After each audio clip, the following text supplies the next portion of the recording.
Praise the lord. దేవునామానికి మహిమ కలుగును గాక. మన ప్రభువును రక్షకుడైన యేసుక్రీస్తు వారి నామం పేట అందరికీ శుభాభివందనాలు తెలియజేస్తా ఉన్నాను. ఈ ఉదయకాలపు వాక్యదానంలో భాగంగా కొంతమంది వ్యక్తుల ద్వారా, సంఘటనల ద్వారా ప్రతి గ్రంథం నుంచి మనం పాఠాలు నేర్చుకుంటా ఉన్నాం. ఆది కాలం నుంచి సీక్వెన్స్గా మనం చూస్తూ ఉన్నాం. ఇర్మియా గ్రంథంలో హైలైట్స్లో ప్రస్తుతం మనం ఉన్నాం. ఇర్మియా గ్రంథంలో నుంచి ఇర్మియా ఒకానొక సందర్భంలో దేవుణ్ణి అపార్థం చేసుకున్నాడు. ఈ సన్నివేశాన్ని మనం పాఠంగా నేర్చుకునే ప్రయత్నం చేద్దాం. ఇర్మియా దేవునికి సమర్పించుకొని సేవ చేస్తున్నప్పుడు సేవ కొత్తలో మెచ్యూరిటీ లేని అనుభవంతో దేవుణ్ణి అపార్థం చేసుకున్నాడు. ఈ సన్నివేశాన్ని మనం పరిశీలన చేద్దాం. ఇర్మియా గ్రంథం 4వ అధ్యాయం 10వ వచనం చదివినట్లయితే, అప్పుడు నేను ఇట్లాంటిని కటకట యెహోవా ప్రభువా, ఖడ్గము హత్య చేయుచుండగా నీకు క్షేమం కలగని చెప్పి నిశ్చయముగా ఈ ప్రజలను యెరూషలేమును బహుగా మోసపుచ్చితివి. అయ్యో అయ్యో, కటకట అంటే అయ్యో అయ్యో. యెరూషలేము చేసిన దాన్ని బట్టి యెరూషలేము మీదకి మరి శత్రురాజ్యాలు వచ్చి హత్య చేస్తూ ఉంటే, ఇటువంటి సందర్భం జరగబోతూ ఉంటే యెరూషలేమును క్షేమం కలుగును గాక అని చెప్పి ప్రజలను మోసం చేస్తా ఉన్నావు అంటున్నాడు. అప్పటికి ఇర్మియాకి ఆత్మీయంగా మెచ్యూరిటీ రాలేదు. దేవుడు మోసగాడా? మనం కూడా అంతే.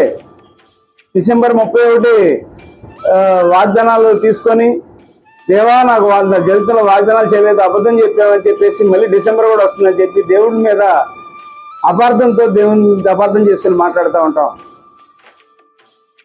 వీటన్నిటికీ కారణం ఏంటంటే అబద్ధ ప్రవచనాలు, అబద్ధ బోధకులు. వీటి కారణం యెరూషలేము ఆనాటి ప్రజల యొక్క, ఆ రాజుల యొక్క అవినీతిని బట్టి, ఆ రాజుల యొక్క పాపాన్ని బట్టి, ఆ ప్రజల యొక్క విగ్రహారాధన బట్టి దేవుడు బబులోనుని యెరూషలేము మీదకి పంపించబోతూ ఉంటే, ఆ ప్రవచనాలు ఇర్మియా చెప్తా ఉంటే ఆనాటి అబద్ధ బోధకులు పొట్టకొట్టి కోసం ఆ చివరి రాజులండి యెహో యాకీము, సిద్కియా, యాకీను, వీరికి మరి మనమే గెలవబోతా ఉన్నాం అని చెప్పడం, ప్రజలకి మీరు తప్పులు చేసినా కూడా క్షేమమే కలిగిద్దని చెప్పి తప్పుడు ప్రవచనాలు చెప్పడం, మరి ఇర్మియాకి మరి అర్థం కాక దేవుడిని అపార్థం చేసుకున్నాడు. వారు పొట్టకొట్టు కోసం వారు తప్పుడు ప్రవచనాలు చెప్పారు. చూద్దాం. ఇర్మియా గ్రంథం 14వ అధ్యాయం 13-14 వచనాలు కనుక మనం చూసినట్లయితే, ఇర్మియా గ్రంథం 14వ అధ్యాయం 13-14 వచనాలు చూస్తే, నేను అయ్యో ప్రభు అయిన యెహోవా, మీరు ఖడ్గము చూడరు, మీకు క్షేమం కలగదు, ఈ చోటు నేను స్థిరమైన సమాధానం మీకు ఇచ్చేదని ప్రవక్తలు వారితో చెప్తున్నారని నేను అనగా, యెహోవా నాతో ఇట్లా, నేను ప్రవక్తలు నా నామమును బట్టి అబద్ధములు ప్రకటించున్నారు, నేను వారిని పంపలేదు, వారికి ఆజ్ఞ ఇయ్యలేదు, వారితో మాట్లాడలేదు, వారు అసత్య దర్శనములను, శకునములను, మాయమంత్రములను తమ హృదయంలో పెట్టుకొని వంచనలను ప్రకటన ఇచ్చున్నారు.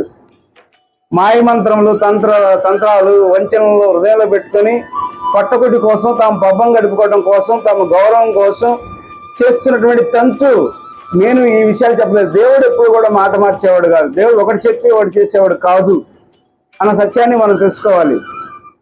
ఈ రోజుల్లో కూడా అనేక మంది అబద్ధ ప్రవక్తలు, అసత్య ప్రవచనాలు ఈరోజు కూడా రాజ్యం వెళ్తా ఉన్నాయి. ఒక వ్యక్తిని ఓ పాస్టర్ గారు వెళ్ళి, రాజకీయాలు అప్పుడప్పుడే ఆశ కలుగుతుంది అతనికి, నువ్వు ఎమ్మెల్యే అవుతావు అని చెప్పి చెప్పాడు ప్రవచనం. ఒక 10,000 కానుక తీసుకొని వెళ్ళిపోయాడు. ఉన్న 10 ఎకరాలు అమ్ముకొని పార్టిసిపేట్ చేసి చిత్తుగా ఓడిపోయాడు. వికారిగా మారిపోయాడు. ఉన్నది పోయింది, ఉంచుకున్నది పోయిందని. దేవుడి మీద నమ్మకం లేకుండా దేవుడిని నిందిస్తా ఉన్నాడు. ఆ గృహ దర్శనానికి ఎవరు వెళ్ళలేని పరిస్థితికి వెళ్ళిపోయింది. ఈ రోజుల్లో అసత్య ప్రవచనాలు, అబద్ధ ప్రవచనాలు కనుక నమ్మిపోతే నువ్వు మోసపోతావు, దేవుణ్ణి మోసగాడిగా చిత్రీకరిస్తావు. చాలా జాగ్రత్తగా ఉండాలి అన్నాడు అపోస్తులైన పౌలు గారి శీలలో. మరి వాక్యం ప్రకటిస్తున్నప్పుడు బెరియా సంఘం వీరు చెప్పేది వాక్యానుసారమా కాదా అని చెప్పి పరీక్షించి ముందు కొనసాగించబడ్డారు. ఈ రోజులో నువ్వు కూడా వాక్య వెలుగులో మరి దర్శనం కానీ, ఏదైనా ప్రవచనం కానీ వాక్యానుసారమా కాదా అని పరిశీలించి ముందు కొనసాగించబడాలి. లేకపోతే నువ్వు దేవుణ్ణి అపార్థం చేసుకుంటావు, మోసపోతావు, దేవుణ్ణి మోసగాడిగా చిత్రీకరిస్తావు. మనం పరిశీలన చేసినట్లయితే చాలా జాగ్రత్తగా మన జీవితాల్లో అబద్ధ ప్రవచనాలు, అబద్ధ బోధనలు బట్టి చాలా జాగ్రత్తగా ఉండాలి. నూతన నిబంధనలు ఎక్కడా కూడా మరి నీకు ఆశీర్వాదాలు సంబంధించినటువంటి విషయాలు ఎక్కడా కనిపించవు. ఆధ్యాత్మికంగా అభివృద్ధి చెందినటువంటి మరి ఆ ఆశీర్వాదాలకు సంబంధించినటువంటి ప్రవచనాలు, వాగ్దానాలు కనిపిస్తాయి.